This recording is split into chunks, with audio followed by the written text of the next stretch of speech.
Let's talk about the electric motorcycle scenes of India. I just found this narrow trail here. It's very dangerous to walk along this trail. Let's just show you. What I want to say is I'm sick and tired of waiting for a proper electric motorcycle in India. You can say there are a lot. Revolt, Oben, Ultraviolet, and those Chinese ones, I don't even recall their names. But can I use them today? I can't. Our options are still limited when it comes to electric motorcycle in India. So let's start from the original electric motorcycle, if you can call them original, which is Revolt. When Revolt was launched a few years back, everybody was excited.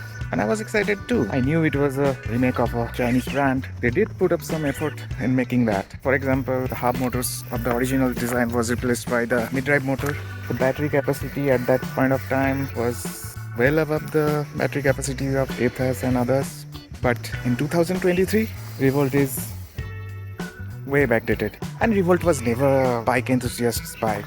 It's the splendor of the electric bike. Of course, it has mono suspension and much better ride quality than a Splendor, but still, wow, there is a flock of birds.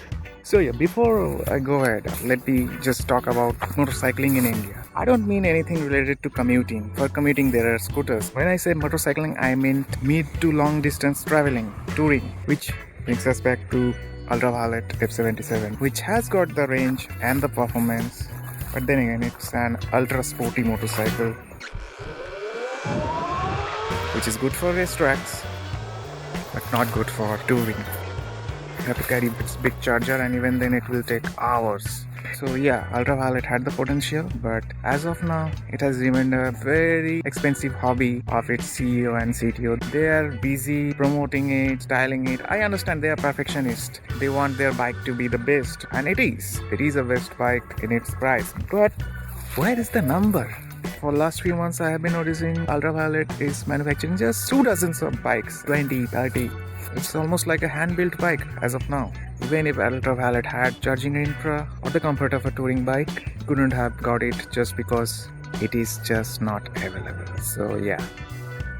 Then comes the new entrant in the market, Oben Roar.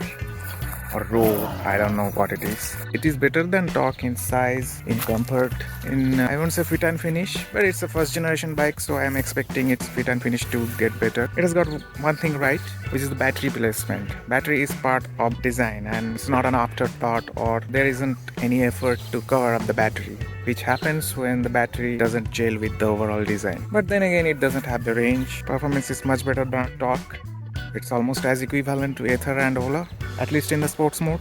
In fact, the speed is higher than Ather and similar to Ola. But then again, it's a bike for commuting and not for motorcycling, as I was saying.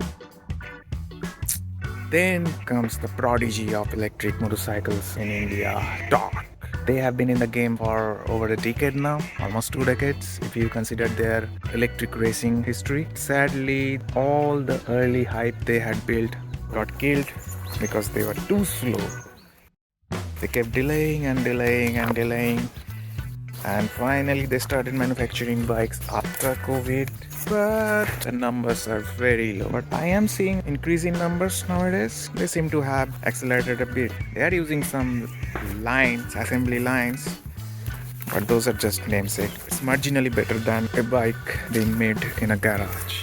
The bike is currently a replacement for a Pulsar 150, and then there is a lot of finishing issues. Just like the Oben, they too had nailed the battery placement. I would say the battery placement and design looks complete, and the battery doesn't look like extra thing that the bike is carrying. As usual, they also didn't take care of the charging thing.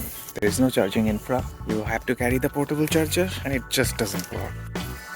Now, all hope lies with OHA Energy. Yeah, it looks like Oxa, but it's OHA. They too have their battery as part of their design, which looks good actually. It's a naked frame.